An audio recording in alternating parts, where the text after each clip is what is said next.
Sometimes the most ordinary moment becomes the one that changes everything. For Elias, a tired single father just trying to make it through another day, that moment came on a rainy highway when he saw a car wrapped around a guardrail. He pulled over without thinking and found a woman trapped inside, barely breathing. He stayed with her, held her hand, and kept her alive until the ambulance arrived. Then he drove home, never expecting to see her again. But the woman he saved that night was Celine, a billionaire who'd been living in secret, hiding from her own fortune. She never forgot the man who stopped when everyone else drove past. And soon she would show him that one act of kindness can open doors you never knew existed. Before we jump back in, tell us where you're tuning in from. And if this story touches you, make sure you're subscribed, because tomorrow I've saved something extra special for you. The alarm went off at 4:30 in the morning, just like it did every weekday. Elias reached over and silenced it before the sound could wake Lila in the next room. The apartment was quiet, still dark outside, and cold enough that he could see his breath in the dim light filtering through the curtains. He sat up slowly, feeling the familiar ache in his lower back, the stiffness in his shoulders from yesterday's shift at the warehouse. He was 47 years old, and some mornings he felt every single year of it. The worn work boots sat by the bed where he'd left them the night before. Brown leather, scuffed and creased, the soles worn thin in places. He'd had them for 6 years now, longer than he'd had most anything else. They'd been with him through every shift, every double, every late night when he picked up extra hours. Because the rent was due, or Lila needed something for school. He pulled them on, lacing them tight, and stood. The apartment was small. 2 bedrooms, a kitchen barely big enough to turn around in, a living room that doubled as dining room and study space for Lila. But it was clean, and it was theirs. The she. Walls were covered with Lila's artwork from over the years. Drawings of houses she'd designed, buildings she'd imagined, colorful sketches that showed a mind far more creative than his own. There were photographs too. Him and Lila at the park, Lila's first day of middle school, and one photo he couldn't bear to take down, the 3 of them together, back when Sophia was still alive. That had been 3 years ago. Cancer. It had come, fast and taken her faster, leaving him with a 12-year-old daughter and a grief so heavy he sometimes forgot how to breathe under the weight of it. But he'd learned to carry it. He had to. Lila needed him. He made coffee in the old percolator, the one that sputtered and hissed but still worked. While it brewed, he packed his lunch, leftover pasta from dinner, an apple, a thermos for water. He left a note on the counter for Lila. "Morning, sweetheart, oatmeal in the pot, I'll be home by 4. Love you more than the world, Dad." The warehouse job started at 6. He was a forklift operator, moving pallets of goods from trucks to storage to loading docks. It was honest work, steady work, but it didn't pay much. Not enough for a man raising a daughter alone in a city where rent climbed higher every year. So 3 nights a week, he worked a second job, maintenance at an office building downtown, mopping floors, emptying trash, fixing what broke. He got home around midnight on those nights, slept 4 hours, and started again. It was the kind of tired that lived in your bones, but he never complained, not where Lila could hear. By the time he got home that afternoon, she was already back from school, sitting at the kitchen table with her math homework spread out in front of her. She looked up when he walked in, and her whole face brightened. "Dad, you're home early?" "Finished the inventory ahead of schedule," he said, setting his keys down. "How was school?" "Good. We started a new project in art class. I'm designing a community center." He smiled. "Of course you are." Lila had wanted to be an architect since she was 8 years old. She had notebooks full of building designs, sketches of homes and parks and libraries. She had a gift for it, a way of seeing spaces that he'd never had. Her teachers noticed it too. They told him she was talented, that she should apply to programs, to special schools. But those things cost money he didn't have. He pushed the thought away. "Show me after dinner. What do you want to eat? Can we have spaghetti again? We had that last night." "I know, But it's good, he laughed. Spaghetti it is. They cooked together, something they'd been doing since Sophia died. It was one of the rhythms they'd built to hold themselves together. She chopped vegetables while he boiled water. They talked about her day, about her friends, about the history test she had coming up. He asked questions and listened carefully to her answers, watching the way her hands moved when she got excited about an idea, the way her eyes lit up when she talked about something she loved. She was so much like her mother. Smart, curious, full of light. After dinner, they sat on the couch together, and she showed him her sketches for the community center project. It had wide windows to let in natural light, open spaces for gatherings, a rooftop garden. It was beautiful. Impractical, maybe, but beautiful. "You're going to be an amazing architect someday," he told her. She leaned against his shoulder. "Do you really think so?" "I know so." There was a pause, and then she said, "Dad, do you think I'll be able to go to college?" His chest tightened. He'd known the question was coming. She was getting older, starting to understand what things cost, what their life actually looked like. "Yes," he said, because he couldn't say anything else. "We'll figure it out." She nodded, but he could see the doubt in her eyes. She was 12, but she was old enough to know that figuring it out wasn't a plan, it was a hope. That night, after she'd gone to bed, he sat at the kitchen table and looked at the bills. Rent, utilities, groceries, Lila's school supplies. There was always something. He'd been saving what he could, putting away $20 or $30 a month when he was able, but the college fund was still painfully small. At this rate, it would take years to save enough, and she'd be applying in 6 years. He rubbed his eyes. He was tired, so tired, but he'd get up tomorrow and do it again, because that's what you did when you loved someone. You carried the weight, and you didn't let them see how heavy it was. He thought about Sophia sometimes, late at night like this. Wondered what she'd say if she could see them now. Wondered if she'd be proud of the job he was doing, or disappointed that he couldn't give Lila more. He liked to think she'd tell him he was doing his best, that love mattered more than money. But he couldn't help feeling like his best wasn't quite enough. He thought about the upcoming night shift, Wednesday, 3 days away. He'd need to arrange for Mrs. Kowalski next door to check on Lila, make sure she ate dinner and finished her homework. It was another expense. He paid her $20 each time, but it was necessary. He couldn't leave Lila alone all night. He stood, turned off the kitchen light, and checked on her one last time before bed. She was asleep, her face peaceful, an arm thrown over her head, the way she'd slept since she was a baby. He pulled the blanket up over her shoulders and kissed her forehead. "I'm going to give you the world," he whispered. Somehow. He didn't know how, but he meant it with everything he had. 3 nights later, on Wednesday evening, he kissed Lila goodbye and headed to his second job. The rain had started that afternoon and hadn't let up. By the time he finished his shift at midnight, it was coming down hard, drumming against the roof of his old truck as he pulled out of the parking lot. The highway was nearly empty, just a few sets of taillights ahead, blurred by the rain. His wipers worked overtime, squeaking across the windshield. He was thinking about sleep, about his bed, about the 4 hours he'd get before the alarm went off again. That's when he saw it.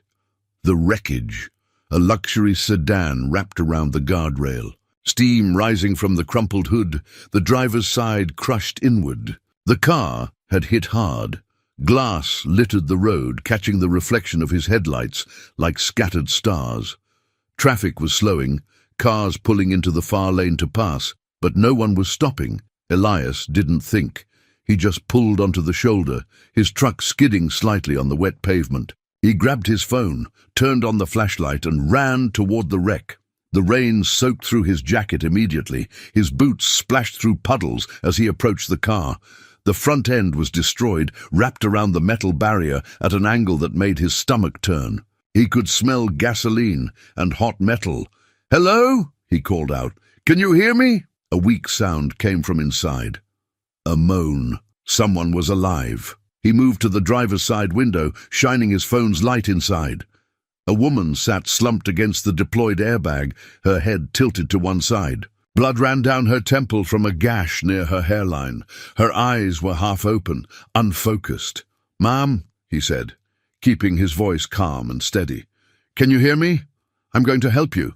She turned her head slightly toward his voice. Her lips moved, but no sound came out. The door was jammed, bent inward from the impact. He tried the handle, locked. He moved around to the passenger side. That door opened with a screech of metal. He leaned in carefully, assessing. The woman was breathing but shallow. Her face was pale, too pale. She wore an elegant dark coat, now torn and stained. On her wrist, he noticed a diamond bracelet catching the light, but he pushed the observation aside. That didn't matter right now. "Stay with me," he said, reaching across to touch her shoulder gently. "I'm calling for help." He dialed 911, wedging the phone between his shoulder and ear, while keeping one hand on her. The operator answered immediately. "There's been an accident on Highway 40 westbound, about 2 miles past the Morrison exit. Single vehicle wrapped around the guardrail. One occupant, female, conscious but disoriented. Head injury, possible internal injuries. She needs an ambulance immediately." The operator confirmed the location and told him help was on the way. He gave her more details. The severity of the damage, the woman's condition, the fact that he couldn't safely move her. The operator stayed on the line, walking him through what to do. He reached through the broken window and found her hand. Her fingers were cold. He wrapped his warm hand around hers. "Help is coming," he said. "You're going to be okay. I need you to stay awake. Can you do that for me?" Her eyes found his face. She blinked slowly. "That's good," he encouraged. "Keep looking at me." "What's your name?" Her lips moved. He leaned closer. "Celine," she whispered. Her voice was barely audible over the rain. "Celine. That's a beautiful name. I'm Elias. I'm staying right here with you until the ambulance arrives." "You're not alone." She squeezed his hand weakly. He squeezed back. "Do you remember what happened?" he asked, trying to keep her engaged. She closed her eyes. No, stay with me, Celine. Open your eyes." She did, but it took effort. "The rain," she murmured. "Couldn't see." "The car, it's okay. Don't worry about that now. Just focus on staying awake." Blood was still seeping from the wound on her head. He wished he had something to press against it, but he didn't want to leave her even for a moment to get something from his truck. Instead, he kept talking, kept her focused on his voice. "I have a daughter," he told her. "Her name is Lila. She's 12. She wants to be an architect. Draws buildings all day long." Celine's eyes flickered with something, recognition maybe, or just the effort to focus. "That's nice," she breathed. "She is nice. She's the best thing in my life." He paused. "Do you have family? Someone I should call?" She shook her head slightly, then winced at the movement. "Don't move," he said quickly. "Just rest. Keep your eyes on me." In the distance he heard sirens. Relief flooded through him. "You hear that? That's help coming." "You're going to be fine." "Thank you," she whispered. The words were soft but clear. Don't leave. I'm not going anywhere. I promise." The ambulance pulled up behind his truck, lights flashing red and blue across the rain-soaked highway. Paramedics rushed over with equipment, their movements efficient and practiced. Elias stepped back to give them room, but kept holding Celine's hand, until one of the medics gently took over. They worked quickly, stabilizing her neck, checking her vitals, asking her questions. She answered weakly but coherently enough. One paramedic looked at Elias. "You did good. Keeping her conscious probably saved her life." Elias nodded, his heart still pounding. He watched as they carefully extracted her from the vehicle, placing her on a stretcher. She turned her head, searching for him through the chaos. "Elias," she called out weakly. He stepped forward. "I'm here. Thank you." Her eyes held his for a moment, full of something he couldn't quite name. Gratitude, yes, but also something deeper. Connection, maybe. Recognition of a kindness that went beyond obligation. Then they loaded her into the ambulance and closed the doors. A police officer approached him, notepad in hand, asking for his account of what happened. Elias explained he'd seen the wreck, stopped to help, called 911. The officer took down his name and contact information, thanked him for his quick action. "You probably saved her life," the officer said, echoing the paramedic's words. Elias didn't know what to say to that. He'd just done what anyone should do. What anyone would do, except no one else had stopped. The ambulance pulled away, sirens wailing into the night. The tow truck arrived to deal with the wreckage. Elias stood there for a moment, rain still falling, watching the red taillights disappear down the highway. Then he got back in his truck and drove home. The apartment was quiet when he let himself in. Mrs. Kowalski had left a note saying Lila had finished her homework and gone to bed at 9. He checked on her, still asleep, peaceful, then went to his own room. He should have been exhausted. He was exhausted. But sleep wouldn't come. Every time he closed his eyes, he saw Celine's face, the fear in her eyes, the blood running down her temple, the way her cold hand had gripped his. He wondered if she'd be okay. The paramedics had seemed cautiously optimistic, but head injuries were serious. Internal bleeding, brain trauma. There were so many things that could go wrong. He hoped she had someone at the hospital. Family, friends, someone to sit with her. The thought of her being alone bothered him more than it should. He rolled over, punched his pillow, tried to settle. Tomorrow was Thursday. He had the morning shift at the warehouse, home by 4. Normal day, back to routine. This was just one of those things that happened in life. A moment of crisis, a stranger in need, help given. Nothing more? He'd probably never see her again. That's what he told himself as he finally drifted off to sleep. The rain still drumming against the window, the image of frightened eyes and a whispered thank you following him into dreams. 3 days passed. Elias went back to his routine. Warehouse in the morning, home with Lila in the afternoon, maintenance work on Wednesday night again. The accident faded into the background of his mind, becoming just another memory filed away with all the other moments that fill a life. But on Saturday afternoon, his phone rang. Unknown number, hello? Is this Elias Brenner? A woman's voice, professional, courteous. Yes, that's me. Mr. Brenner, this is Karen Sutherland from Memorial Hospital. I'm calling on behalf of a patient, Celine Ashworth. She'd very much like to speak with you if you have time to visit. He paused, caught off guard. Is she okay? She's recovering well. The doctors are very pleased with her progress. But she specifically asked if we could reach out to you. Would you be available to visit sometime this week? He thought about his schedule. Monday he had the warehouse. Tuesday too. But Tuesday afternoon he could make it work. He'd just need to skip the grocery run. Tuesday afternoon. Around 3? That would be perfect. I'll let her know. Ask for the private wing when you arrive, 7th floor. Private wing. That registered somewhere in the back of his mind, but he didn't dwell on it. When Tuesday came, he told Lila he had an errand to run after work. She was at a friend's house for a study group, so he didn't have to explain much. He changed out of his warehouse uniform into clean jeans and his better shirt, the navy one without any stains, and drove to the hospital. Memorial was the biggest hospital in the city, a sprawling complex of modern buildings and older wings. He'd been here before, 3 years ago, sitting in waiting rooms and walking sterile hallways while Sophia fought her losing battle. The smell hit him as soon as he walked in. Antiseptic and floor polish, and something underneath that was uniquely hospital. He took the elevator to the 7th floor. The doors opened onto a space that looked nothing like the rest of the hospital. Soft lighting, tasteful artwork on the walls, plush seating in the waiting area. A receptionist sat at a polished desk. "I'm here to see Celine Ashworth," he said. The receptionist smiled warmly. "You must be Mr. Brenner. She's been expecting you. Room 712, down the hall to your left." He followed the directions, his boots quiet on the carpeted floor. This didn't look like any hospital wing he'd seen before. The doors were farther apart, the space quieter, more private. He found 712 and knocked softly. "Come in," a voice called. He opened the door. The room was large, more like a hotel suite than a hospital room. There was a bed, yes, but also a sitting area with comfortable chairs. A large window with a view of the city, and fresh flowers on every surface, roses, lilies, arrangements that must have cost a fortune.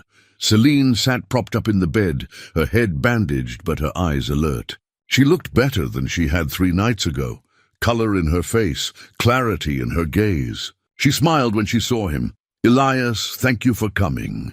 He stepped inside, suddenly aware of how out of place he felt. How are you feeling? Much better, thanks to you. She gestured to one of the chairs near the bed. Please sit. He sat holding his jacket in his lap. I'm glad you're okay. You had me worried. The doctors tell me I'm very lucky. Concussion, 3 broken ribs, some internal bruising, but nothing that won't heal. She paused. They also told me that if you hadn't stopped, if you hadn't kept me conscious and calm, I might not have made it. The head injury, I was going into shock. Anyone would have done the same thing. But they didn't. Her voice was gentle but firm. Everyone else drove past. You stopped. You stayed with me. You held my hand in the rain. He didn't know what to say to that. I wanted to thank you properly, she continued, and to apologize for not getting your information before they took me away. I barely remember that night. It's all fragments. But I remember your voice. I remember feeling safe. Something in her tone, in the sincerity of her words, made his throat tight. You don't need to thank me, really. I do, though. She studied him for a moment. The hospital administrator told me a little about you. You work at a warehouse? And you have a daughter? Yes, Lila, she's 12. You mentioned her that night. I remember. You said she wants to be an architect. He was surprised she remembered. That's right. She's talented, too. Always drawing, always designing. Celine's expression softened. That's wonderful. Does she enjoy school? She loves it. She's smart, smarter than me, that's for sure. She's in all advanced classes, the conversation flowing more naturally than he expected. She asked about his work, about Lila's interests, about their life. He found himself being honest in a way he rarely was with people he'd just met. Maybe it was because she'd already seen him in a moment of crisis. Maybe it was the kindness in her eyes. She was elegant, he noticed. Even in a hospital gown with bandages on her head, there was something refined about her. The way she spoke, the way she held herself. This room too, the private wing, the expensive flowers. He began to realize she wasn't just comfortable. She was wealthy, but she didn't act like it. She listened to him talk about his warehouse job with genuine interest, asked thoughtful questions about Lila's schooling, and never once made him feel less than. Can I ask you something? She said after a pause. Of course. What made you stop that night? Really? He considered the question. I saw someone who needed help. I couldn't just drive past, even though you were tired, even though it was raining, even though it would have been easier to let someone else handle it. It wouldn't have been easier, he said quietly. Not for me. I wouldn't have been able to live with myself. She nodded slowly, as if he'd confirmed something she already suspected. You're a good man, Elias. I'm just a regular person. That's what makes it remarkable. She reached for a glass of water on the bedside table, wincing slightly at the movement. He stood instinctively, helping her. She smiled her thanks. I'd like to stay in touch, if that's all right with you. I don't have many people in my life who... She paused, choosing her words carefully. I value authenticity. You were authentic that night. No pretense, no expectations. Just kindness.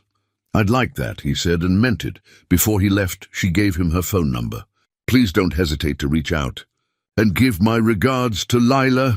He walked out of the hospital with a small white visitor badge still clipped to his shirt and a strange lightness in his chest. He wasn't sure what had just happened, only that something had shifted. He'd gone in expecting a brief thank you, and he'd left with, what?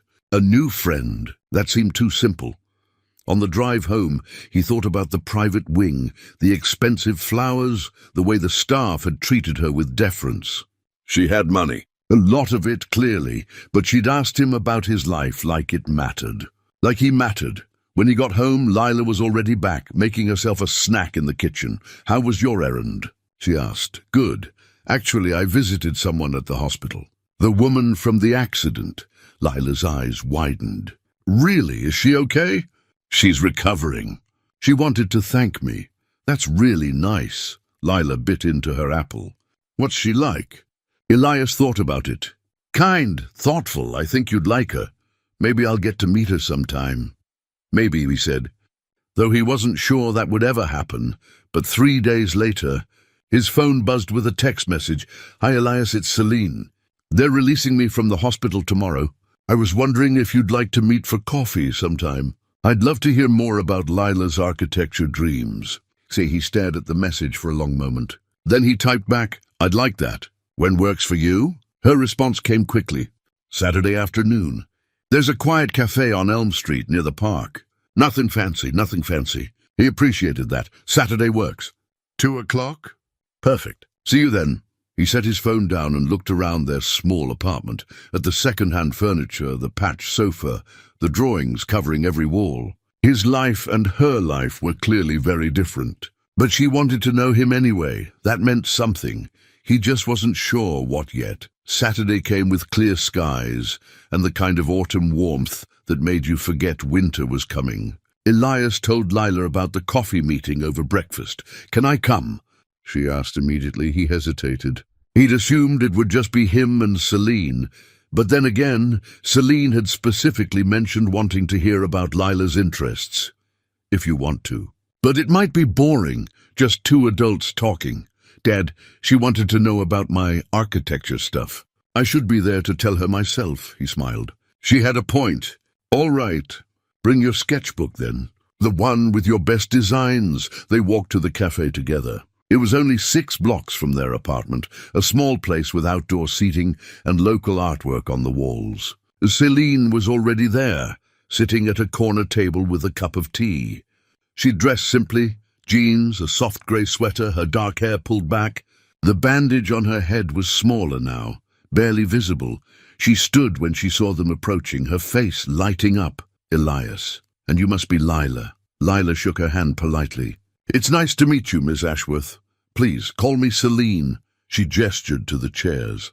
"I'm so glad you both could come. I took the liberty of ordering some pastries. I hope that's all right." The table had a plate of croissants and scones. Elias started to protest about the expense, then stopped himself. It was a kind gesture. "Accept it graciously, thank you," he said simply. They settled in and the conversation flowed naturally. Celine asked Lila about school, about her favorite subjects, about what kind of buildings she liked to design. Lila, who was usually shy around strangers, opened up completely. She pulled out her sketchbook and showed Celine her drawings.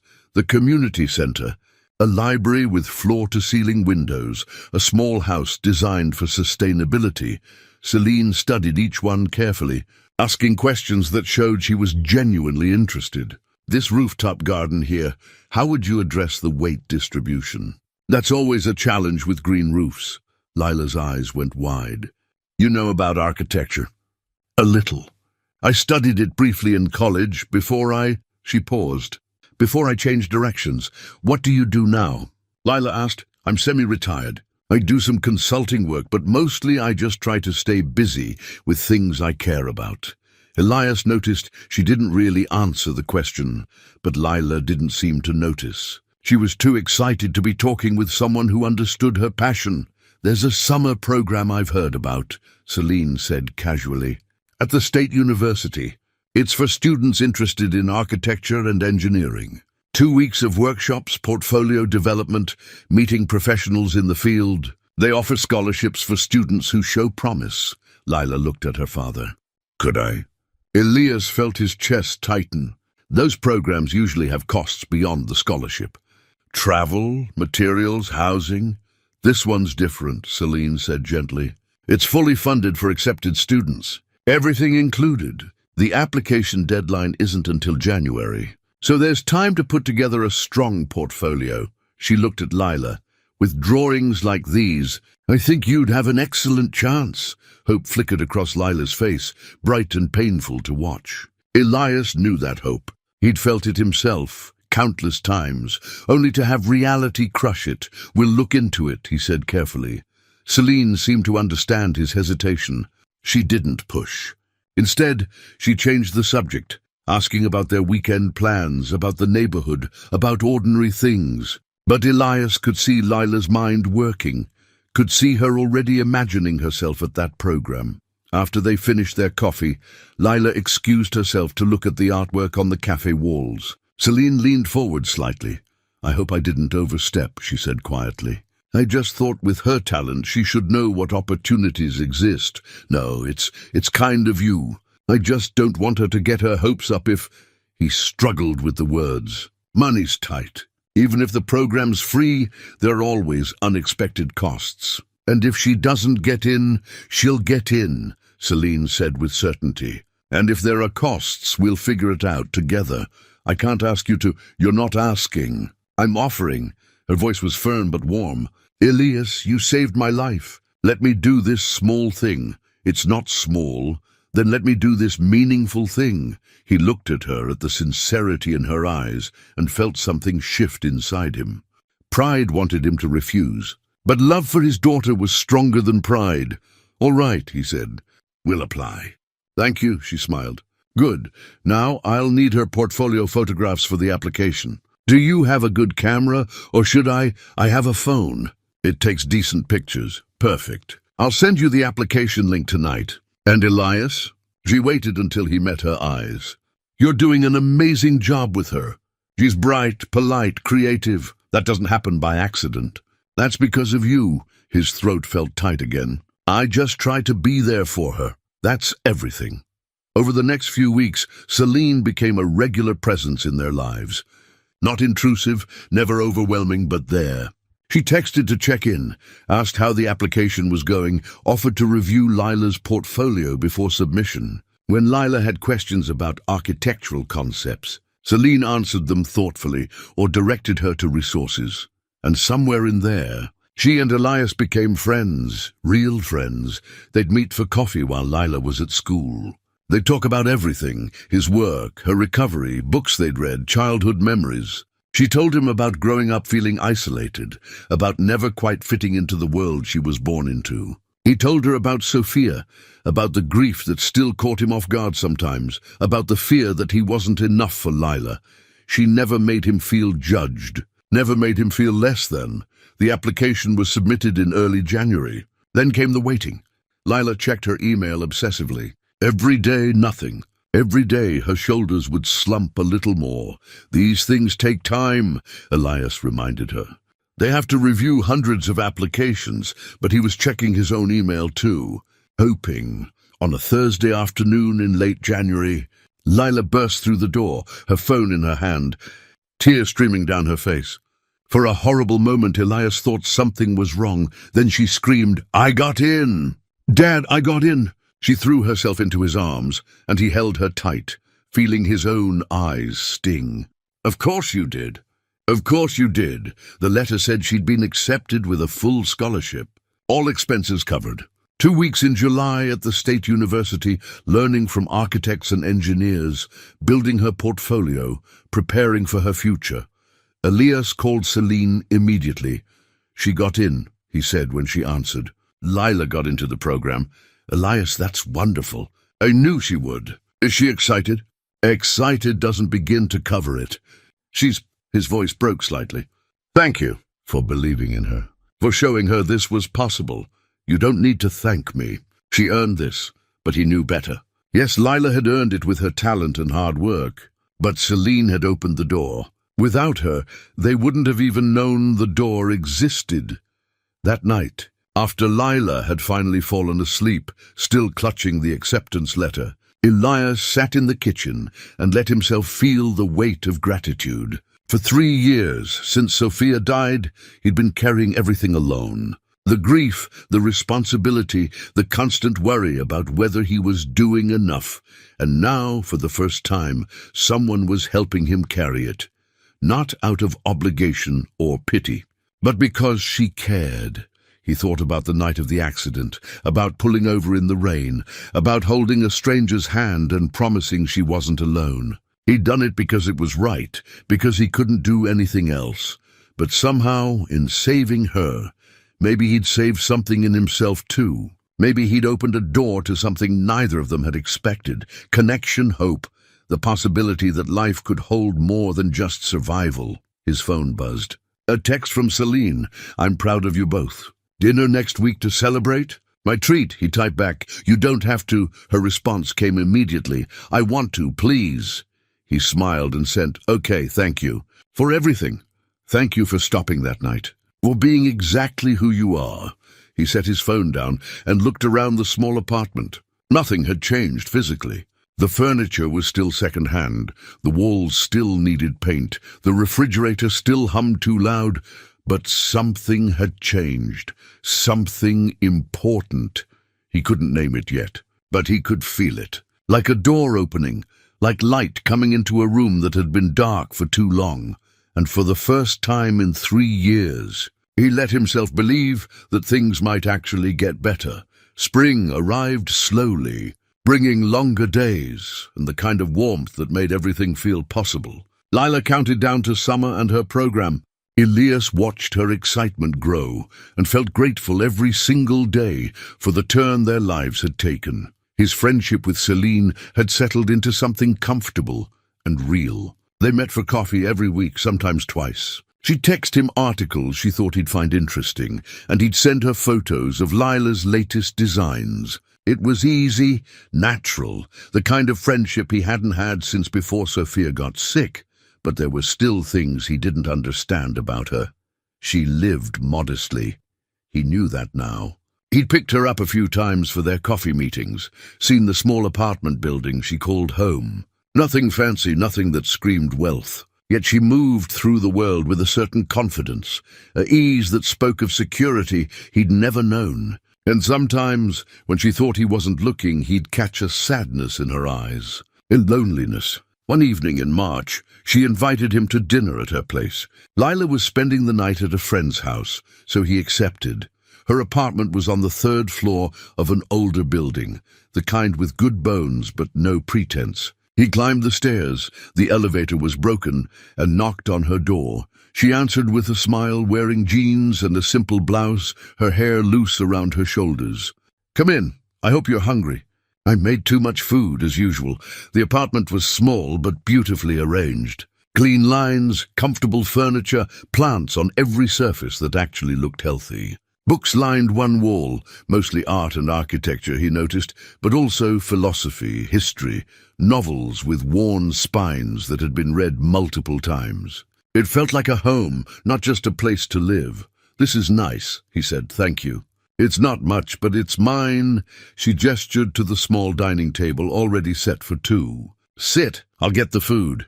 Dinner was simple: roasted chicken, vegetables, bread from a local bakery. They ate and talked about ordinary things at first. Layla's latest project, a problem with the forklift at work. The book Celine was reading. Then, as he was helping clear the dishes, he noticed a photograph tucked into the bookshelf, partially hidden, as if she didn't want to look at it, but couldn't bring herself to put it away completely. A large estate, manicured gardens, people in formal attire standing stiffly for the camera. "Is that—" He stopped himself. "I'm sorry. I shouldn't pry." She followed his gaze and went very still. For a moment he thought she'd change the subject. Instead, she took the photograph down and looked at it. "That's my family," she said quietly. "Or what's left of it. That was taken 12 years ago, at my father's 60th birthday. He could see her in the photo, younger, dressed in an expensive gown that didn't quite fit the expression on her face. She looked trapped. "You don't have to—" he started. "No, I want to tell you." She set the photo on the table and sat down. He sat across from her, waiting. "I need to tell you. Because you're my friend, and friends should be honest with each other." "All right." She took a breath. "I was born into money, a lot of it. My father built a financial empire, investments, real estate, acquisitions. The Ashworth name carries weight in certain circles. Growing up, we had everything money could buy. Private schools, tutors, travel connections. But we didn't have warmth. We didn't have—" She paused, searching for the word. "Joy." Elias listened, not interrupting. "My father was brilliant but cold. My mother died when I was young, and he remarried twice. Women who wanted the lifestyle, not the family. My siblings and I, we were raised by nannies and sent to boarding schools. We were assets to be managed, not children to be loved. That sounds lonely." It was. "I kept thinking that when I got older I'd understand it. I'd fit into that world. But I never did." She stood, moving to the window, looking out at the street below. "When I was 30, I walked away. Took a small portion of my trust fund, enough to live on comfortably but modestly, and disappeared. Changed my life. Started over." "What did your family say?" They didn't understand. My father was furious. He thought I was being ungrateful, throwing away everything he'd built. My siblings thought I was crazy. Who walks away from that kind of security, that kind of power? She turned to face him. But I couldn't breathe there, Elias. Every relationship was transactional. Every conversation was about business or status or maintaining appearances. I wanted something real. And did you find it? Sometimes, in small moments. But mostly, I've been alone. Because once people know who I am, where I come from, everything changes. They either want something from me or they're intimidated, or they see the money instead of me. Her voice softened. Until you, he felt the weight of what she was saying. I don't see you any differently. I know. That's why I'm telling you. She sat back down across from him. That night on the highway, you pulled over because someone needed help. Not because of who I was or what I could give you. You didn't even know my name. You just saw another human being in trouble. Anyone would have. We both know that's not true. Her smile was sad. And everything since then. You've accepted my friendship but never asked for anything. You were reluctant to even let me help with Lila's program. Do you know how rare that is? He didn't know what to say. The revelation that she was actually wealthy, seriously wealthy, was settling into his mind. He thought about the private hospital wing, the way she'd known exactly how to arrange Lila's scholarship, the ease with which she moved through the world. It all made sense now. How wealthy are we talking? He asked quietly. Billionaire territory. Or it would be if I'd stayed. I took enough to live comfortably, but I left the bulk of it behind. My siblings got most of it, and they're okay with that? They were. Until recently. Her expression darkened. My father died last year, and now there are complications. But that's not important right now. What's important is that you know the truth about who I am. He absorbed this, turning it over in his mind. You're still Celine, the woman who asks about my daughter and remembers what kind of coffee I like. The woman who listens when I talk about Sophia. That's who you are. The money, that's just circumstances. Relief washed over her face. You really mean that? I do, he paused. But I understand now why you live the way you do, why you're so private. You're protecting yourself. I'm protecting the life I built. The real one. She reached across the table and took his hand. Thank you for understanding. Thank you for being a friend, he finished. That's all. Just a friend who's grateful to know you. They sat there for a moment, hands clasped across the table, and something shifted between them. Not the friendship that remained solid, but the depth of it. The trust. She'd shown him who she really was, all of it, and he hadn't flinched. Later, as he was leaving, she handed him a small brass key. What's this? Spare key to my apartment, she said. In case you ever need anything. In case Lila ever needs anything. I trust you, Elias, completely. He closed his hand around the key, feeling its weight. I trust you too. Walking home that night, he thought about trust and friendship and the strange paths life takes. 6 months ago, he'd been alone, struggling, carrying everything by himself. Now he had someone who saw him, really saw him, and chose to be in his life anyway. Not because of what he could give her, but because of who he was. The key felt warm in his pocket, a small piece of metal that somehow meant everything. When he got home, he added it to his key ring, right next to the key to his own apartment, where it belonged. 3 months passed in a rhythm of work and routine and the steady presence of friendship. Elias's life had transformed in small but significant ways. The constant anxiety about money had eased. Not disappeared, but softened. Lila was thriving, her confidence growing as her summer program approached, and Celine had become woven into the fabric of their days, as natural as breathing. She came to Lila's school art show in May.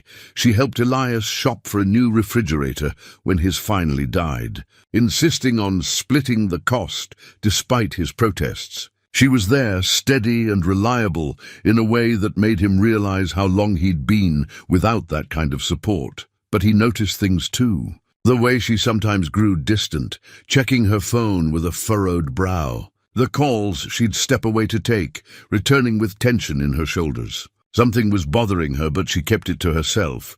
Until one evening in June, he was at her apartment, helping her organize some boxes of books she wanted to donate. Lila was at her program orientation meeting. They worked in comfortable silence, sorting through volumes, when Celine's phone rang. She glanced at the screen and her whole body tensed.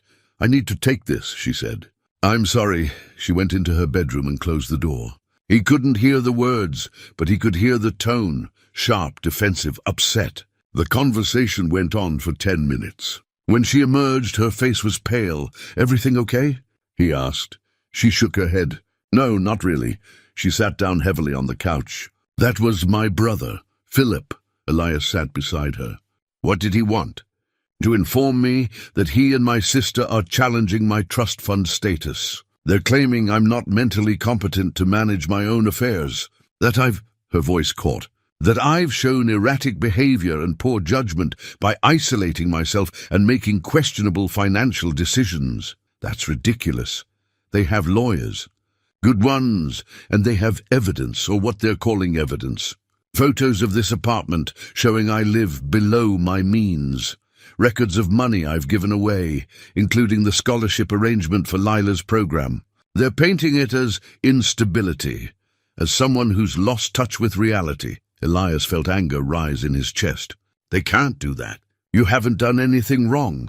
In their world, choosing to live simply when you could live lavishly is wrong. Walking away from the family business is wrong. Having friends they don't approve of is wrong." She looked at him, and he saw fear in her eyes. "My father died 8 months ago. I hoped that would be the end of it, that they'd leave me alone. But apparently they've been building this case since then. They want control of my share of the inheritance. How much are we talking about? Enough that it's worth fighting for. Several $100 million. The number was so large it barely registered. He couldn't conceptualize that kind of money. Can they actually succeed?" he asked. "I don't know. My lawyer says we have a strong case. I've been stable, responsible, living independently. But my siblings will argue that my choices themselves are evidence of instability, that a rational person wouldn't give up wealth and status and family connections." She stood, pacing. "The hearing is in 6 weeks. I have to go back to the estate, face them, defend my entire life. I'm coming with you," he said immediately. She turned to him. "What?" "I'm coming with you. If they want to question your judgment, they can hear from someone who knows the truth. Someone who's seen how thoughtful and kind and sane you are. Elias, you don't have to." "Yes, I do. You stood by me. You helped my daughter. You've been there for us when no one else was. Now I'm standing by you." Tears welled in her eyes. "It won't be easy. They'll be cruel. They'll try to dismiss you, make you feel small. Let them try." He stood and crossed to her. "I'm not afraid of your family. I'm not afraid of their money or their lawyers or their judgment. I know who you are, and I'll tell anyone who asks." She hugged him then, tight and desperate. He held her, feeling her shoulders shake with silent sobs. When she pulled back, she wiped her eyes. "Thank you," she whispered. "I don't know what I did to deserve you." "You pulled over when I needed you," he said softly. "Now I'm pulling over for you." Over the next few weeks they prepared. Celine's lawyer, a sharp woman named Patricia Whitmore, briefed them on what to expect. The hearing would be formal, adversarial. Philip and Vanessa would present their case first, arguing that Celine had shown a pattern of poor judgment. Then Celine would defend herself, and Elias would testify as a character witness. "They'll go after you," Patricia warned him. "They'll try to paint you as someone taking advantage of her, or as evidence that she's surrounding herself with inappropriate people." "I can handle it," Elias said. Lila noticed the tension. One night at dinner she asked, "Dad, is something wrong with Celine?" He'd been trying to shield her from it, but she was too perceptive. "She's having some family trouble. Legal stuff with her siblings. Is she going to be okay?" "I hope so. I'm going to help her." "Good." Lila nodded firmly. "She helped us. We help her. That's what friends do."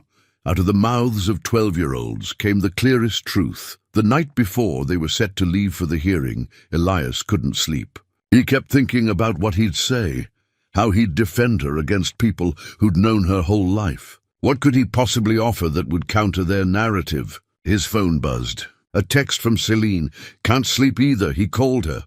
She answered on the first ring. "I'm scared," she admitted. "I've been trying to be strong, but I'm terrified. What if they win? What if I lose everything I've built?"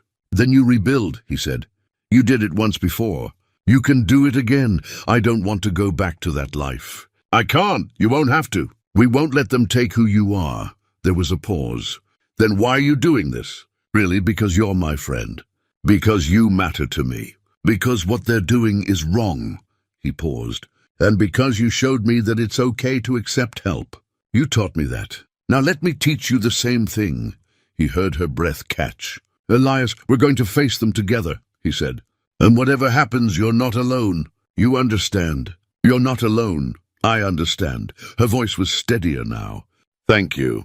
For everything. Get some sleep. We have a long drive tomorrow. You too. Good night, Elias. Good night, Celine. He hung up and lay back down, staring at the ceiling. Tomorrow they'd leave for the estate, for the world she'd escaped. He'd meet the family that had never valued her, never seen her for who she really was, and he'd show them exactly what they'd missed. He thought about the photograph she'd shown him, the stiff, formal gathering, the people who looked through each other instead of at each other. That wasn't family. That was performance. Real family was what he and Lila had built. What he and Celine had built. It wasn't about blood or money or status. It was about showing up, about holding someone's hand when they were scared, about pulling over when everyone else drove past. He finally fell asleep near dawn, his alarm set for 6. They had a 4-hour drive ahead of them, and then a battle to fight, but he wasn't afraid, because he'd spent his whole life fighting for what mattered. And Celine mattered. They left at dawn, Elias's truck loaded with overnight bags and the folder of documents Patricia had prepared. Celine was quiet in the passenger seat, watching the city give way to suburbs, then farmland, and then the rolling hills that led to her family's estate. I haven't been back in 7 years, she said, as they crossed into the county. Not since I left for good. What was it like growing up there? Beautiful, in a cold sort of way. Everything perfectly maintained, perfectly arranged. Like a museum, we weren't allowed to run in the house or raise our voices or be children, really. We had to be little adults, always on display. She gazed out the window. There's a garden in the back that I loved, though. My mother planted it before she died. Roses and lavender. My father kept it maintained after she was gone. The only sentimental thing he ever did. The estate appeared after they turned off the main highway onto a private road. Elias had seen wealth before, nice neighborhoods, expensive cars, but this was different. This was generational money, the kind that bought land and legacy. The house was massive, a Georgian-style mansion with columns and wings spreading out on either side. Manicured lawns stretched in every direction. A fountain stood in the circular drive. It looked like something from a movie, not a place where real people actually lived. "This is where you grew up?" he asked. "This is where I survived," she corrected quietly. They parked and walked to the front entrance. Before Celine could knock, the door opened. A man in his 50s stood there, tall, thin, with sharp features and cold eyes. He wore an expensive suit despite it being a Saturday morning. "Celine." His voice was clipped, formal. "You're early." "Hello, Philip." Her brother's gaze shifted to Elias, looking him up and down with barely concealed disdain. "And this is?" "Elias Brenner, a friend." "I see." Philip stepped aside. "The lawyers are setting up in the library. We'll begin in an hour." The interior was exactly as Elias had imagined. Marble floors, oil paintings, antique furniture that probably cost more than his annual salary. Everything perfect, everything cold. A woman descended the curved staircase, younger than Philip, probably early 40s, blonde and polished. She stopped when she saw them. "Vanessa," Celine said, "you actually came." Vanessa's tone was surprised. "I thought you might run again." "I'm not running from anything," Celine said evenly. "I'm here to defend what's mine." "What's yours?" Vanessa laughed, but there was no humor in it. "You walked away, Celine. You made it very clear you wanted nothing to do with this family or father's legacy. Now that he's gone, suddenly you care about the inheritance?" "I care about my independence." "There's a difference." Philip cleared his throat. "Let's save this for the hearing, shall we?" "Patricia is already here, Celine. She's waiting for you. Your friend can wait in the sitting room." He said friend, like it was a dirty word. Elias followed Celine down a hallway to a smaller room. though still larger than his entire apartment. She turned to him before going to meet with her lawyer. "Thank you for being here," she said softly. "I know this is—" "I'm fine. Go.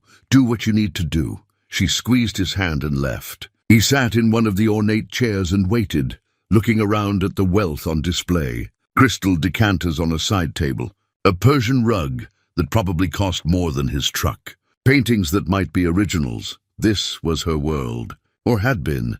He tried to imagine young Celine here, growing up surrounded by all this, but feeling empty inside. It made sense now, her small apartment, her simple clothes, the way she valued genuine connection over everything else. She'd had everything money could buy and discovered it wasn't what she needed. An hour later, Philip came to get him. "The hearing is beginning. You'll be called to testify later. You can observe from the back." The library was enormous, floor-to-ceiling bookshelves, a conference table that could seat 20. At one end sat Philip and Vanessa with their lawyer, a severe man in his 60s. At the other end sat Celine and Patricia. A mediator, an older woman with grey hair and sharp eyes, sat at the head of the table. Elias took a seat in one of the chairs along the wall. The mediator called the hearing to order. "We're here to address the petition filed by Philip Ashworth and Vanessa Ashworth-Kent, challenging the mental competency and financial judgment of Celine Marie Ashworth. Mr. Ashworth, you may begin." What followed was brutal. Philip presented his case methodically. He showed photographs of Celine's modest apartment, contrasting it with the estate. He presented financial records showing large sums of money given to charitable causes and individuals, including the scholarship for Lila's program. He called witnesses, former family friends, who testified that Celine had always been difficult, ungrateful, unable to appreciate what she had. Then Vanessa testified. "Our father was dying," she said, her voice catching with what might have been genuine emotion. "He asked for all of us to come home. Philip came, I came, but Celine refused. She said she'd moved on from this family. She chose strangers over her own father in his final days." Celine's face had gone pale, but she didn't speak. "After he died," Vanessa continued, "we discovered she'd been living like this for years, giving money away to random people, refusing to engage with the family business, isolating herself in that apartment. This isn't grief or eccentricity. This is someone who's lost perspective, who's making decisions that no rational person would make." Their lawyer stood. "Your Honor, we're not claiming Miss Ashworth is incapable of basic function. We're saying she's shown a pattern of judgment so poor, so divorced from reality, that she cannot be trusted to manage substantial assets. She's given hundreds of thousands of dollars to strangers. She lives in poverty when she could live in comfort. She rejected her family and every opportunity they offered." He placed a document on the table. "This is a legal clause from the family trust, written by her father. It states that any heir showing persistent poor judgment and rejection of family values can have their inheritance placed in a managed trust for their own protection." Elias felt his stomach drop. This wasn't just about challenging her choices. They had legal grounds, however twisted, to take control. The mediator looked at the document carefully. "Ms. Whitmore, how does your client respond?" Patricia stood. "Your Honor, my client has committed no crime. She has harmed no one. She has simply chosen to live according to her own values, rather than her family's expectations. That is not poor judgment. That is autonomy. Autonomy that results in giving away money to strangers." Philip's lawyer countered. "Including a warehouse worker and his daughter? What's the nature of that relationship exactly?" All eyes turned to Elias. He felt his face flush. "That's enough," Patricia said sharply. "Mr. Brenner is here as a character witness, and his relationship with Ms. Ashworth is entirely appropriate." "Is it?" The lawyer pulled out another document. Photos from the hospital, from the cafe, from outside Celine's apartment. "They meet regularly. He has a key to her apartment. She's given his daughter money and opportunities. Obsessive attachment to a stranger who helped her after an accident. How is that not evidence of poor judgment?" Celine stood abruptly. "He's not a stranger. He's my friend. One of the few real friends I've ever had." "Sit down, Celine," Patricia said quietly. But Celine didn't sit. You want to talk about judgment? Let's talk about yours, Philip. You spent father's last 5 years trying to convince him to cut me out entirely because I embarrassed you. You, Vanessa, who married for money and divorced for more money. You want to judge my choices? Your Honor, Philip's lawyer interjected, this outburst demonstrates exactly what we're talking about. Emotional instability, inability to conduct herself appropriately. I'll conduct myself however I want. Celine's voice rose. This is my life, my money, my choice. Patricia put a hand on her shoulder. Celine, please. You're not helping. Celine sat down, but Elias could see her shaking. The mediator called for a recess. Everyone filed out except Celine and Patricia, who spoke in low, urgent tones. Elias stayed in his seat, processing what he'd just witnessed. This was worse than he'd thought. They weren't just questioning her choices. They were trying to paint her as unstable, irrational. And by helping him and Lila, she'd given them ammunition. He felt sick. She'd been so generous, so kind. And now that kindness was being used against her, Philip appeared beside him. You should leave. Elias looked up. Excuse me? This doesn't concern you. You're out of your depth here. Go home to your warehouse job and your little apartment and stop dragging my sister down with you. Elias stood slowly. I'm not dragging her anywhere. She chose her life. She chose her friends. And there's nothing wrong with either. She gave you money, Philip said coldly. That's what this is about, isn't it? You saw an opportunity and you took it. I never asked her for anything. You didn't have to. People like you never do. You just wait for people like her to feel sorry for you. That's enough. Celine's voice cut across the room. She'd come back in, Patricia beside her. Elias is here because I asked him to be. Because he actually cares about me, not my money. Because he sees me as a person, not an asset to be managed. Philip's jaw tightened. We're trying to protect you. You're trying to control me. There's a difference. The mediator called them back. The hearing resumed, and as Elias watched, as he saw the way Philip and Vanessa manipulated and twisted every choice Celine had made, he understood something fundamental. This wasn't about money or judgment or family values. This was about power, about refusing to let someone break free and live on their own terms, and he'd be damned if he let them win. The afternoon session was more of the same. Philip and Vanessa's lawyer methodically built their case, each piece of evidence designed to paint Celine as someone who'd lost her way. They brought in more witnesses, business associates of their father who testified that Celine had always been troubled, resistant to guidance, disconnected from reality. Elias watched Celine grow smaller in her chair with each testimony. This was exactly what they wanted, to break her down, make her doubt herself. Prove she couldn't handle the pressure of defending her own choices. When the session finally adjourned for the day, Patricia pulled them aside in a small office. We need to recalibrate, she said. They're presenting a stronger case than I anticipated. That trust clause your father wrote, it's vague enough that they might actually have grounds. We need to show not just that you're competent, but that your choices have been consistently rational, purposeful, and beneficial. How do we do that? Celine's voice was strained. Tomorrow you testify. You tell your story your way. Then we call Mr. Brenner as a character witness. Patricia looked at Elias. Are you ready for this? They're going to come at you hard. I'm ready. They'll try to make you look like you're taking advantage of her. They'll question your motives, your relationship, everything. You need to stay calm, stay honest, and make them see what we see. That your friendship with Celine is genuine and that her judgment in trusting you was sound. Elias nodded. I understand.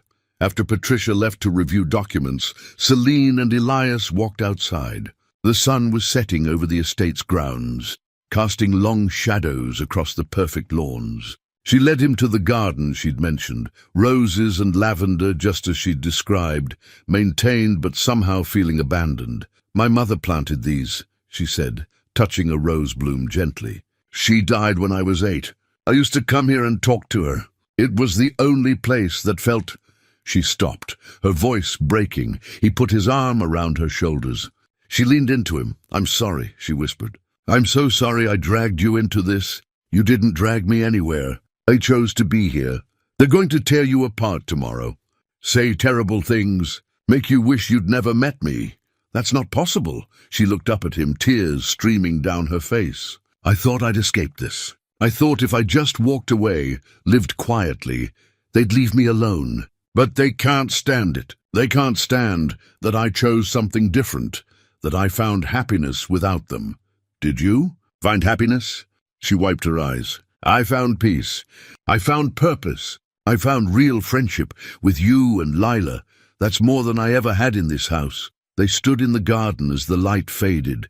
Two people who'd found each other by accident and become something more. Not romantic, it had never been that, but deeper somehow. Chosen family. The kind that mattered. We should go in, she said finally. Get some rest. Tomorrow's going to be difficult. They were staying in the guest house, a smaller building separate from the main mansion. 2 bedrooms, a shared living area. Still more luxurious than anywhere Elias had ever slept, but at least it was away from Philip and Vanessa. That night, he couldn't sleep. He kept going over what he'd say tomorrow, how he'd defend her against people who'd known her whole life. Around midnight, he heard movement in the living area. He found Celine sitting on the couch, a photo album open on her lap. Can't sleep either, he asked. She looked up, just looking at old memories, trying to remember if there were good times here. There must have been, right? He sat beside her. The album was full of formal photographs, birthdays, holidays, achievements. But in every photo the same thing struck him. No one was touching. No hugs, no hands on shoulders, no physical affection at all. Just people standing near each other, performing family. You deserved better than this, he said quietly. We don't always get what we deserve. We get what we get, and we make the best of it. He thought about his own childhood, not wealthy, but warm. Parents who hugged him, who laughed, who showed up to his school events. He'd thought he understood loss when Sophia died. But Celine had been losing things her whole life. Connection, warmth, the basic sense of being valued for who you were. My daughter asked me something once, he said. A few months after Sophia died, she asked if our family was broken now that it was just the 2 of us. And I told her that family isn't about how many people you have. It's about how much they care. Celine closed the album. What made you think of that? Because you have family. Me and Lila, we're your family. Not because of blood or obligation, but because we care. Because you matter to us. Her eyes filled again. Elias, tomorrow when I testify, I'm not just defending your judgment. I'm telling the truth, that you're one of the best people I've ever known. That helping us wasn't poor judgment, it was kindness. And that's something they'll never understand, because they've never known what it means to give without expecting something back. She took his hand. Thank you for being here, for understanding. Get some sleep, he said. Tomorrow we show them who you really are. Morning came too quickly. Elias dressed carefully in the one good shirt he'd brought, the navy one. He looked at himself in the mirror and thought about the old uniform hanging in his closet at home. His navy uniform from 20 years ago. He'd been young then, idealistic, ready to serve something bigger than himself. He'd learned about courage, about standing your ground even when you were afraid. That courage had never left him. It had just been waiting for a moment like this. They walked to the main house together. Philip and Vanessa were already in the library with their lawyers. The mediator took her place at the head of the table. Miss Ashworth, she said, you may present your defense. Patricia stood. Your Honor, we'll begin with Miss Ashworth's testimony, followed by character witnesses that demonstrate her sound judgment and stable life. Celine took the stand, not literally, but sitting at the table facing the mediator.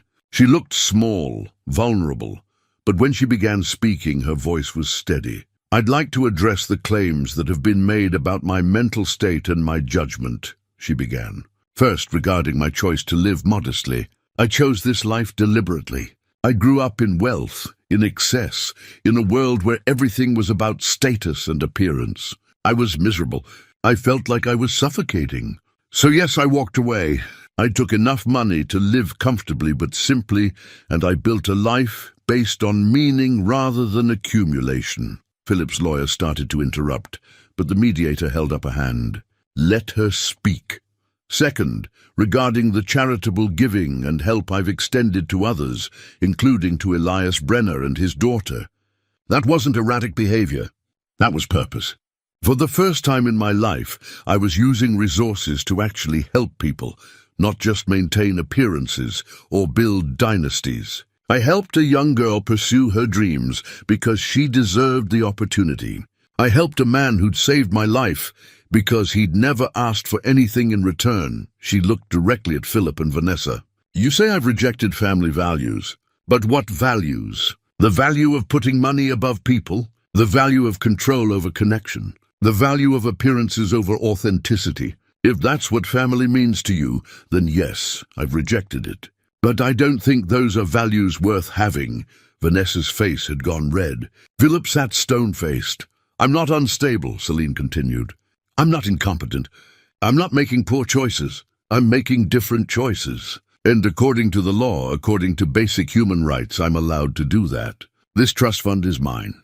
My father left it to me, and I've used it responsibly, just not in the way you think I should. Patricia introduced evidence to support Celine's claims, tax records showing charitable donations to legitimate organizations, bank statements showing consistent budgeting and savings, letters from community members where she volunteered. Everything painted a picture of someone thoughtful, deliberate, and stable. Then it was time for the character witnesses. We call Elias Brenner to testify. Elias stood and walked to the seat facing the mediator. His heart was pounding, but his hands were steady. He'd faced worse than this. He'd held dying people in his arms. He'd buried his wife. He'd raised a daughter alone. He could do this. Patricia began with gentle questions. How they met, how their friendship developed, what he'd observed about Celine's character and judgment. He answered honestly, describing the accident, her recovery, the way she'd shown genuine interest in his life and his daughter. He talked about her thoughtfulness, her consistency, her clear sense of purpose. Has she ever asked you for anything in return for her help? Patricia asked. No, never. She gave because she wanted to help, not because she expected anything back. And in your observation, would you say her choices regarding your friendship and helping your daughter showed poor judgment? No, they showed compassion. They showed someone who understands what really matters in life. Then came the cross-examination. Philip's lawyer stood, his expression cold. Mr. Brenner, what do you do for a living? I work at a warehouse. I operate a forklift. And what's your annual income? Patricia objected. Relevance? I'm establishing the disparity between my client and the witness, which speaks to the nature of their relationship. The mediator allowed it. About $38,000 a year, Elias said, plus some from a second job. So you're a working-class man, struggling to make ends meet, raising a daughter alone. And then you meet a wealthy woman. Quite fortunate timing, wouldn't you say? I didn't know she was wealthy when I met her. I just knew she needed help, but you know now. And yet you continue to accept her generosity, scholarships for your daughter, job connections, financial support. The scholarship was merit-based. My daughter earned it. A scholarship Ms. Ashworth arranged and funded. Let's not pretend otherwise. The lawyer circled closer. Isn't it true that you've benefited financially from this relationship? I've benefited from having a friend who believes in my daughter's future. If that's a crime, then I'm guilty. A friend who gives you money and opportunities you could never achieve on your own. Some might call that taking advantage of someone vulnerable. Elias felt anger rise, but kept his voice level. The only people taking advantage of Celine are the ones trying to control her in this room right now. The lawyer's eyes narrowed. You have strong feelings about Miss Ashworth. I care about my friend, yes. Enough to lie for her? I'm not lying. Everything I've said is the truth. The truth as you see it. From your perspective, Miss Ashworth is generous and kind. But isn't it possible you lack the judgment to assess whether her actions are actually appropriate? You're not a mental health professional. You're not a financial advisor. You're a warehouse worker who met a wealthy woman and has been receiving benefits ever since. Objection. Patricia stood. Counsel is badgering the witness. Sustained, the mediator said. Move on. But the damage was done. The lawyer had planted the seed that Elias was either complicit in Celine's instability or too unsophisticated to recognize it. "No further questions," the lawyer said. Sitting down with a satisfied expression, Elias returned to his seat, his jaw clenched. Celine reached over and squeezed his hand. "You did well," she whispered, but he wasn't sure that was true. He'd defended her, yes, but had he helped or hurt her case? The mediator looked at her notes. "We'll adjourn until tomorrow morning, at which time I'll hear closing arguments. Thank you all." As they filed out, Philip blocked Celine's path. "This is pointless," he said quietly. "You know you're going to lose. Save yourself the humiliation and settle. Give up control of the trust, take an allowance, and we'll all move on." "Never," Celine said. "Then you'll have nothing. And your warehouse worker friend will disappear as soon as the money does." Elias stepped forward. "You don't know anything about me or what matters to me." Philip's smile was cruel. "I know exactly what you are. I've seen 100 like you. People who attach themselves to wealth and pretend it's about something else." "That's enough," Patricia intervened. "Let's go." They left the estate and returned to the guest house. Celine was shaking. "He's wrong," Elias said firmly. "You know he's wrong, do I?" She looked at him with desperate eyes. "What if they're right? What if I have been irrational? What if helping you and Lila was just me trying to fill some void, and I've ruined everything?"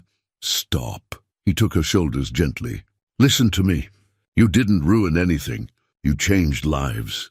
You gave a 12-year-old girl hope for her future. You showed a tired single father that the world isn't just struggle and loss. That's not irrational.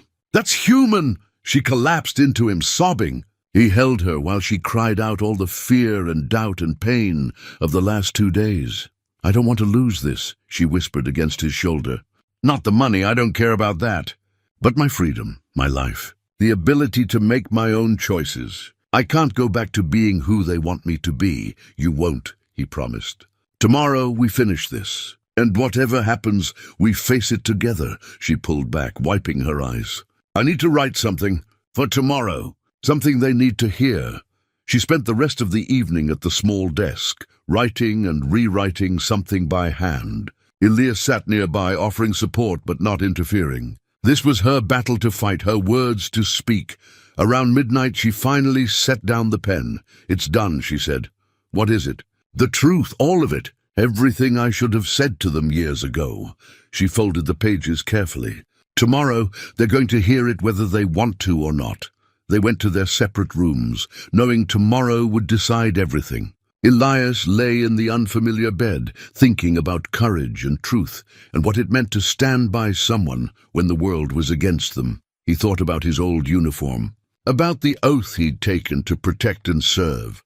He wasn't in the Navy anymore, hadn't been for 20 years, but that oath had never really ended. It had just changed form. Now he was protecting something different, someone different, and he'd do it with everything he had. The final morning arrived with grey skies and the promise of rain. Elias and Celine walked to the main house in silence, both carrying the weight of what was to come. Inside the library, everyone had already assembled. Philip and Vanessa looking confident, their lawyer reviewing notes, Patricia sitting with calm determination. The mediator called the session to order. "We'll begin with closing arguments, then I'll render my decision. Mr. Caldwell, you may proceed." Philip's lawyer stood, adjusting his tie. "Your Honor, this case is straightforward. The Ashworth Family Trust was established to preserve and grow wealth across generations. It includes protective measures for heirs who demonstrate they cannot responsibly manage significant assets. Ms. Ashworth has shown a clear pattern of behavior that meets these criteria." He walked to a display board, covered with photographs and financial records. She abandoned a lucrative position in the family business. She chose to live in poverty when she could live comfortably. She's given away hundreds of thousands of dollars to strangers, including this man and his daughter. He gestured toward Elias dismissively. She refused to visit her dying father. She's isolated herself from family support systems. These are not the actions of someone capable of managing $300 million. Vanessa dabbed at her eyes with a tissue, playing the concerned sister. We're not asking to take everything from her, the lawyer continued. We're asking for a conservatorship, a managed trust that ensures she's provided for while protecting assets she cannot properly steward. This is about protection, not punishment. About ensuring the Ashworth legacy continues as intended. He sat down. Philip gave a slight nod, satisfied. Patricia stood, her expression sharp. Your Honor, what we've just heard is an attempt to weaponize autonomy. Yes, Ms. Ashworth made choices her family disapproved of, but disapproval is not evidence of incompetence. She didn't abandon a business, she chose a different path. She didn't live in poverty, she lived within her means by choice. She didn't give money to strangers, she helped people who needed it. Patricia placed her own documents on the table. Let's examine actual evidence of competence. Ms. Ashworth has maintained stable housing for 7 years. She's paid all bills on time. She's made strategic charitable donations to verified organizations. She's maintained employment as a consultant. She has no debt, no history of substance abuse, no criminal record. By every legal and medical standard, she is fully competent. She paused, letting that sink in. The real issue here isn't Ms. Ashworth's competence. It's her family's inability to control her. They want to punish her for living differently, for valuing people over profit, for finding happiness outside their expectations. But that's not a legal basis for conservatorship. That's just disapproval dressed up as concern. Patricia returned to her seat. Elias could see Philip's jaw clench. The mediator looked at Celine. Ms. Ashworth, you have the right to make a final statement before I deliberate. Celine stood, holding the pages she'd written the night before. Her hands trembled slightly, but her voice was clear. Your Honor, I'd like to read something I wrote. Not legal arguments, just the truth about my life and my choices. The mediator nodded. Proceed. Celine unfolded the pages. I was 8 years old when my mother died. I remember my father telling me to stop crying at the funeral because people were watching. I remember my brother, he was 14, being told he needed to man up and focus on learning the business. I remember my sister being sent to boarding school 2 weeks later because the nannies couldn't handle her grief. Her voice wavered, but held. We were taught that feelings were weaknesses, that appearances mattered more than truth, that success meant accumulating more, controlling more, being more than everyone else. And for years, I tried. I tried so hard to be the daughter they wanted, the Ashworth they could be proud of. Philip shifted uncomfortably in his seat. But I was dying inside. Every business meeting felt like suffocation. Every society event felt like a performance. Every conversation was about strategy and status and who had more. I looked around at my life, at the mansion, the money, the power, and realized I had everything except the one thing that mattered. I didn't know who I was underneath all of it. She looked directly at her siblings. So I left. Not because I was ungrateful or unstable or confused. Because I needed to find out if there was a version of me that could be happy, that could be real. And what I discovered was that happiness isn't about how much you have. It's about connection. It's about purpose. It's about helping someone not because it benefits you, but because it's right. She glanced at Ilias. It's about a man who pulls over in the rain because someone needs help, who stays even though he's tired, even though he has his own problems, even though there's nothing in it for him. That's humanity. That's what I was missing my whole life. Vanessa looked away. You say I have poor judgment because I helped Elias and his daughter. But that was the best judgment I've ever shown. Lila is brilliant, truly gifted. She deserved a chance that circumstances had denied her. Giving her that chance wasn't irrational. It was the most rational thing I've ever done, because it was about potential, not profit. She set the pages down, speaking from her heart now. I didn't refuse to see my father because I was cruel. I refused because he wanted me to come back on his terms, to apologize for leaving, to promise I'd return to the family business, to admit I'd been wrong. And I wasn't wrong. Leaving saved my life. Her voice broke slightly. I loved him. Despite everything, I loved him. But I couldn't sacrifice myself to make him comfortable. I couldn't go back to being the daughter who performed happiness while feeling nothing inside. She turned to the mediator. Your Honor, my siblings say they're protecting me. But what they're really protecting is their idea of what an Ashworth should be. They can't accept that I found a different way to live, a better way for me. And they're using the legal system to punish me for it. I'm not incompetent. I'm not irrational. I'm just different from them.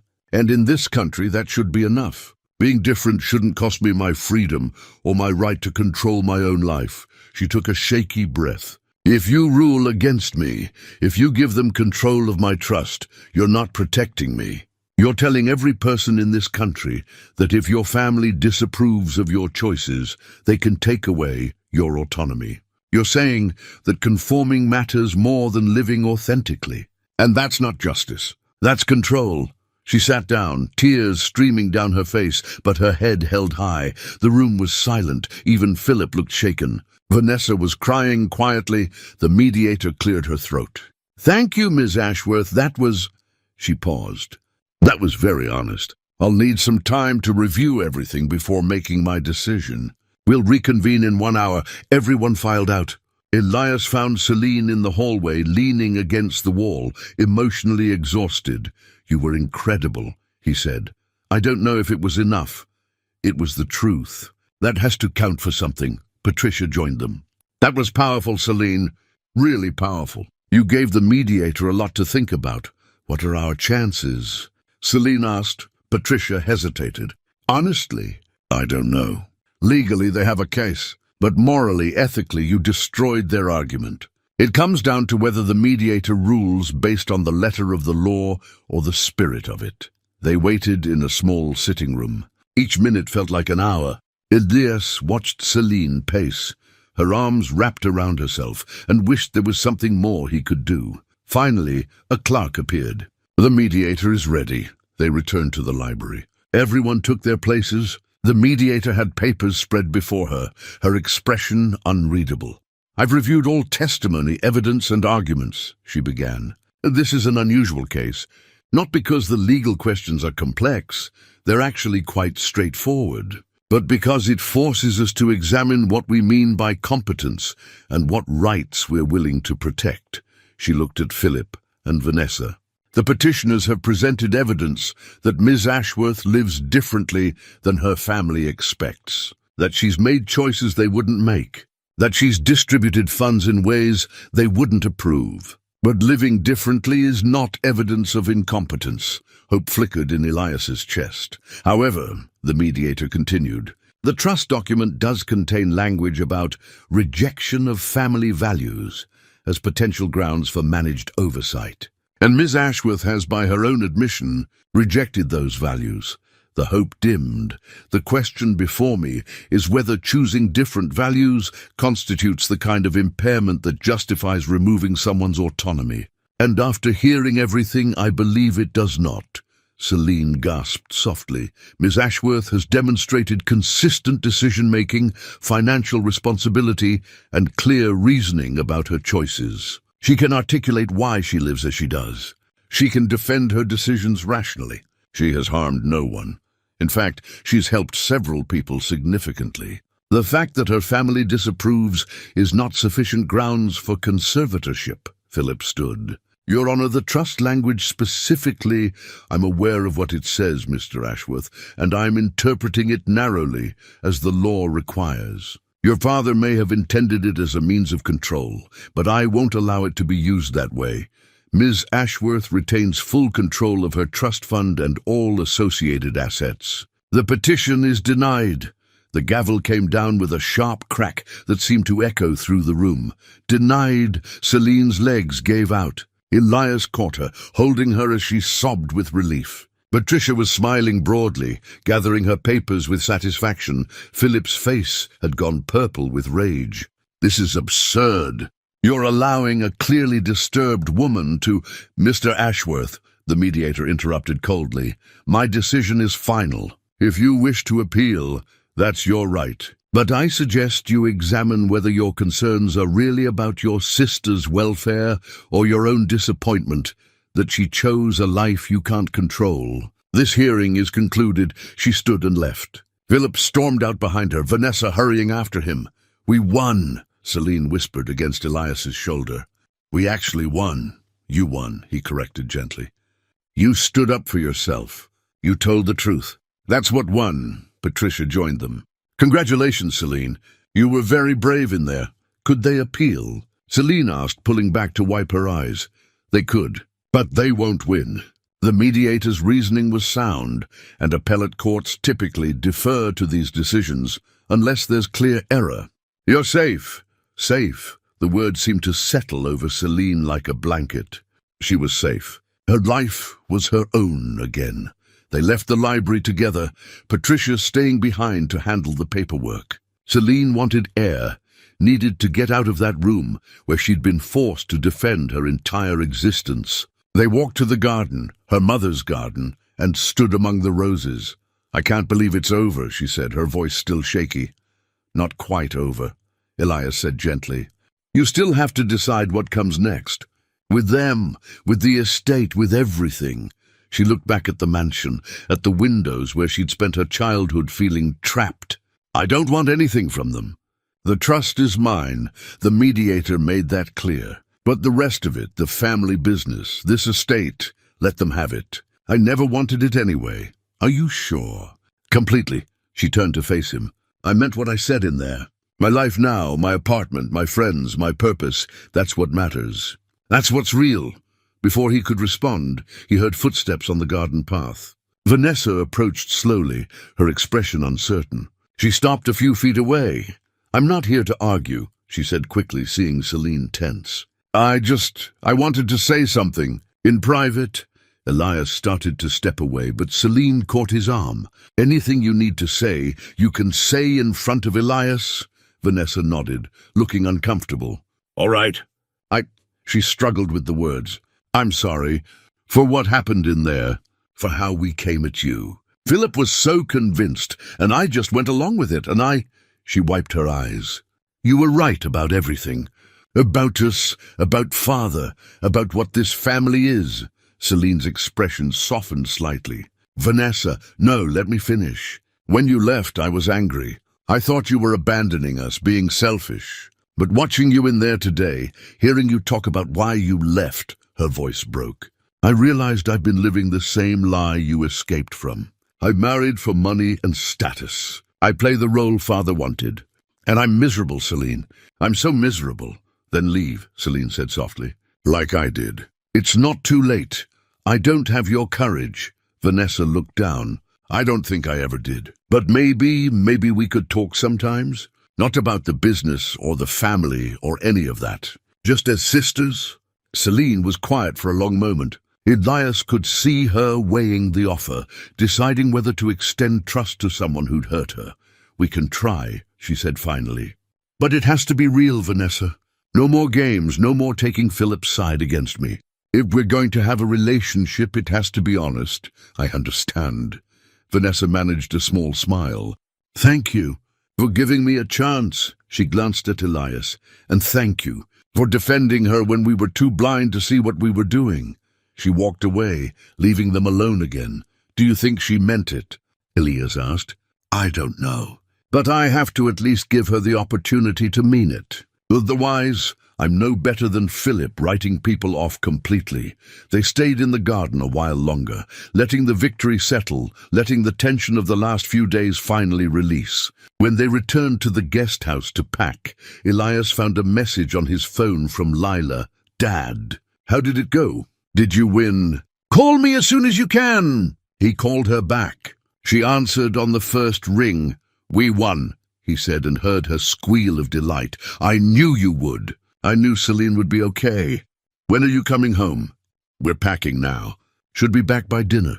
Good, because I made something for Celine. To celebrate. Can she come over? He looked at Celine, who was folding clothes into her bag. Lila wants to know if you can come to dinner tonight. She made something for you. Celine's face lit up. I'd love to. The drive home felt different than the drive there. Lighter. They talked about ordinary things, what they'd eat for dinner, what Lila might have made, how good it would be to sleep in their own beds. But underneath it all was the profound relief of having survived, of having won not just the legal battle, but something more important. The right to live authentically. They reached the city as the sun was setting. Elias dropped Celine at her apartment first so she could change and gather herself. "Come by around 7, he suggested. "I'll be there." At home, Lila launched herself at him the moment he walked in. "Dad, tell me everything." He told her a shortened version. The hearing, the testimony, the mediator's decision. She listened with wide eyes, asking questions, clearly proud of both of them. "I knew they couldn't win," she said firmly. "Celine is the smartest, kindest person. Anyone can see that." Well, the mediator saw it too, thankfully. "Good." She grabbed his hand. "Come see what I made." She led him to the kitchen. On the table was a handmade card, beautifully decorated with drawings of buildings and gardens. Inside, in her careful handwriting, was a letter. "I wanted to write this for the hearing," she explained, "to tell them how much Celine means to us. But you left before I finished it, so I thought I'd give it to her tonight instead." Elias read the letter, his throat growing tight. "Dear Celine, my dad told me about your family and how they were saying mean things about you. I wanted you to know what I think, because I think it matters. Before I met you, I thought college was something for other people who had money and didn't have to worry about things like we do. I drew buildings and dreamed about becoming an architect, but I didn't really believe it could happen. Then you showed me that summer program. And when I got accepted, you were just as excited as I was. You believed in me before I believed in myself, but that's not even the best thing you did. The best thing is how you're friends with my dad. After Mom died, he was so sad for so long. He tried to hide it, but I could tell. He worked all the time and worried all the time, and I knew he was doing it for me. But it made me sad too. Since he met you, he smiles more. He talks about things other than work and bills. He has a friend who makes him happy. You gave him that, and that's worth more than anything. You're not crazy or wrong or any of the things your family said. You're just good. And good people sometimes do things that other people don't understand, but that doesn't make them wrong. You're family to us now, not because of money or because you have to be, but because we choose you. And I hope you choose us too. Thank you for everything. Thank you for believing in me and for making my dad happy and for being exactly who you are. Love, Lila." Elias set the letter down, his vision blurred. "Lila, this is beautiful. Do you think she'll like it? She's going to love it." When Celine arrived at 7, they had dinner ready. Nothing fancy, just pasta and salad, but made with care. She looked more relaxed than he'd seen her in weeks, wearing jeans and a soft sweater, her hair down. Lila presented the card ceremonially. "This is for you, for winning today and for being our friend." Celine opened it and read the letter. Tears started falling before she was halfway through. By the end, she was openly crying, clutching the card to her chest. "Lila," she managed, "this is the most beautiful thing anyone has ever given me." She hugged Lila tightly, and Elias watched his daughter hug her back, both of them holding on like they'd known each other forever, like family. Over dinner, they talked about everything and nothing. Celine told Lila more about the hearing, the appropriate parts anyway. Lila told Celine about her plans for the summer program, about the buildings she wanted to design. They laughed and ate and existed together in that small kitchen, 3 people who'd found each other by accident and become something more. After Lila went to bed, Elias and Celine sat on the couch with tea. The apartment was quiet, peaceful. "Thank you," she said softly, "for everything you did this week. For standing with me when you didn't have to. I wanted to. You're important to me, Celine. To both of us." She looked at the card Lila had made, still in her hands. "I've never had this before. This feeling of belonging somewhere. Not because of obligation or blood, but because of choice. Because someone actually wants me in their life." "We do," he said simply. "We absolutely do. I want to do something," she said after a moment. "Something meaningful with the trust fund. Not just helping individuals, though I'll keep doing that. But something bigger, a foundation maybe. For kids like Lila, talented, hard-working, but without the resources to pursue their dreams. That sounds perfect, and I want you and Lila involved. Not just as beneficiaries, but as part of it." Your perspective matters, Elias. You understand what real struggle looks like, what real need is. I need that perspective if I'm going to do this right. He thought about it. I'd be honored. But I'm keeping my day job. I like who I am, what I do. I don't want that to change, she smiled. I wouldn't want you to change either. You're perfect exactly as you are. They sat in comfortable silence, two people who'd saved each other in different ways. He thought about that night 6 months ago, pulling over in the rain, making the choice to stop when everyone else kept driving. It had seemed like a small thing then, just helping someone in trouble, but it had become everything. It had brought connection and friendship and hope into his life. It had shown Lila that kindness mattered, that taking risks for others was worth it. It had given Celine the courage to stand up to her family and fight for her freedom. One choice. One moment of compassion, and everything had changed. What are you thinking about? Celine asked about how strange life is, how one decision can ripple out in ways you never expect. The accident, she said. Understanding immediately, if I'd driven past that night, if I'd been too tired or too afraid or just assumed someone else would stop. But you didn't. You stopped. That's who you are. And you stayed, he said. After you recovered, after you knew you were safe, you stayed in our lives. That's who you are. She rested her head on his shoulder, and they sat like that, watching the lights of the city through the window, feeling the weight and wonder of the friendship they'd built. Tomorrow, life would return to normal. He'd go to work. Lila would go to school. Celine would start planning her foundation. The routine would continue, but everything was different now, better, fuller. Because sometimes the most important thing you can do is pull over when everyone else keeps driving, and sometimes the person you save ends up saving you right back. 6 months passed like a breath, like a heartbeat, like the steady rhythm of a life finally finding its balance. The foundation launched on a clear October morning, exactly 1 year after the accident that had brought them together. They called it Second Chances, simple, direct, honest about what it meant. The first scholarship center opened in a renovated building downtown, its lobby filled with photographs of students who'd been helped, programs that had been funded, futures that had been changed. Elias stood in that lobby now, adjusting his tie, still the same navy shirt, but with a proper tie this time, and looking at the dedication plaque mounted on the wall. Brass, elegant, engraved with words Celine had chosen carefully.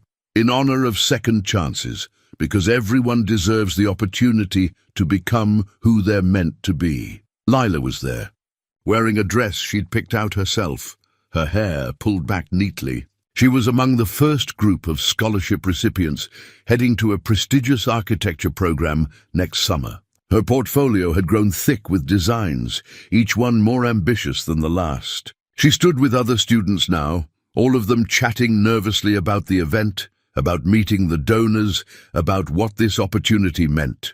Celine moved through the crowd with quiet grace, stopping to talk with each student personally, learning their names, their dreams, their stories.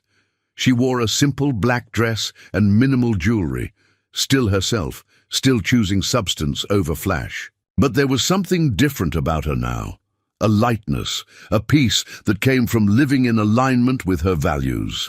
The event began with speeches. Local officials praised the foundation's work. Patricia, now serving on the board, spoke about the legal right to pursue your own path. Then it was Celine's turn.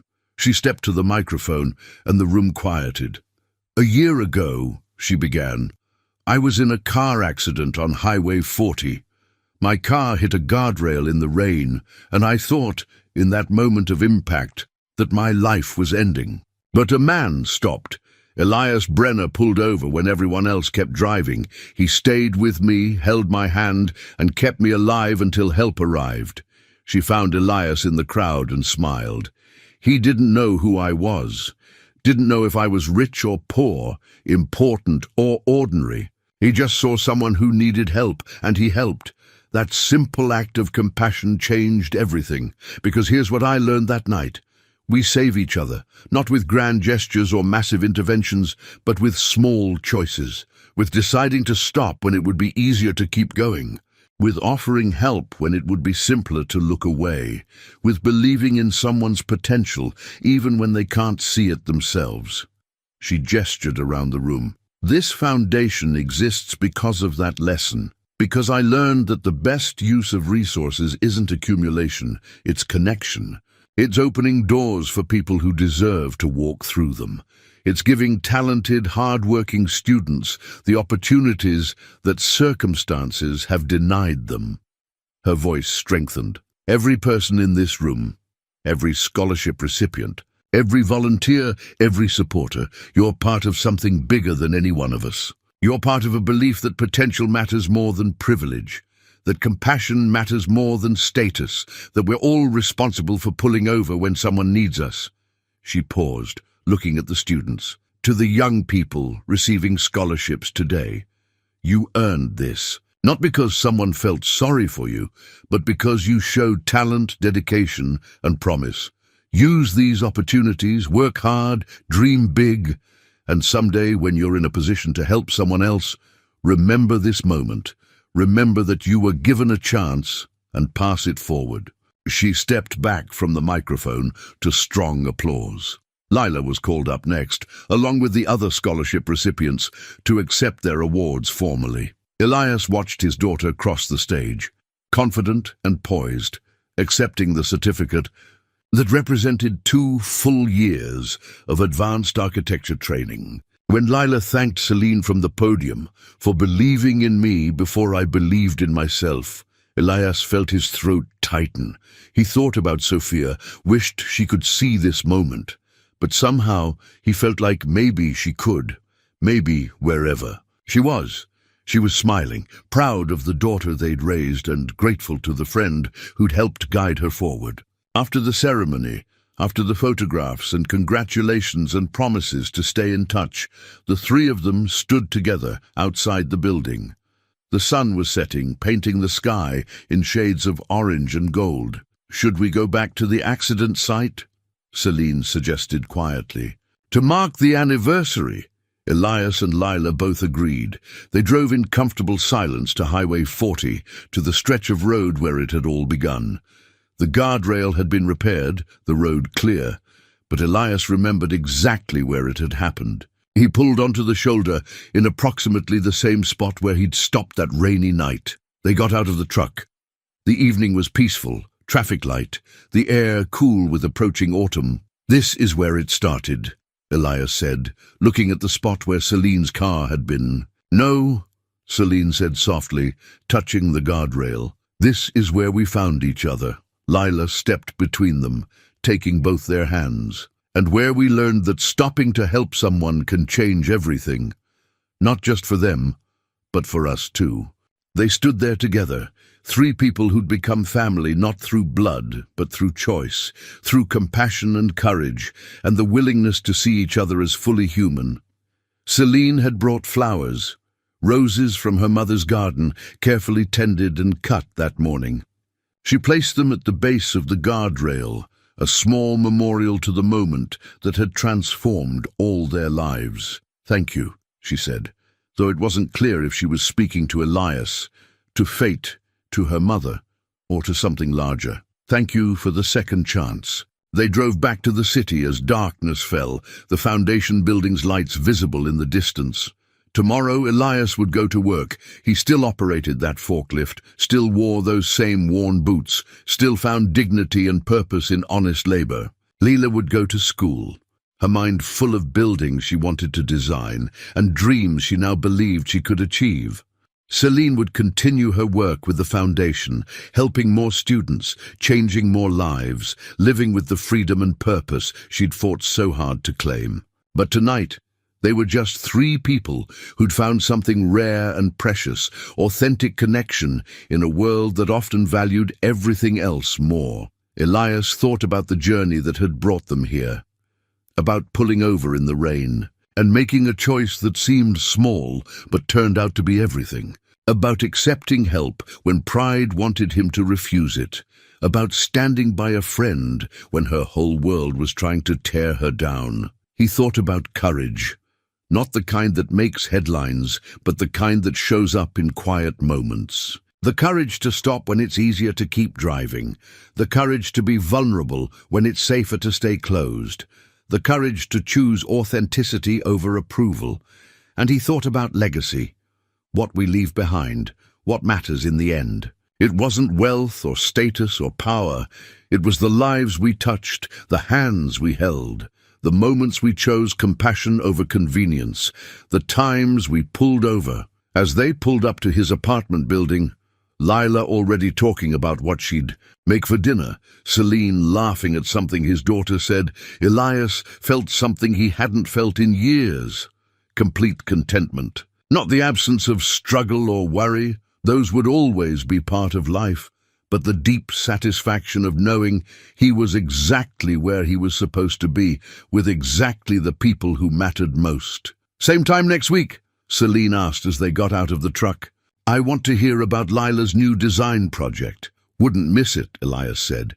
She hugged them both. Lila first, holding her tight, then Elias, her embrace warm and grateful. Thank you, she whispered, for everything, for pulling over that night, for being who you are, for showing me what family really means. Thank you for the same, he said simply. She walked to her car, waving as she drove away. Elias and Lila climbed the stairs to their apartment, still small, still modest, but filled with more warmth and hope than any mansion could hold. Inside, Lila immediately went to her room to work on sketches. Elias stood at the window, looking out at the city lights, at the life he'd built through hard work and love, and the occasional miracle of human connection.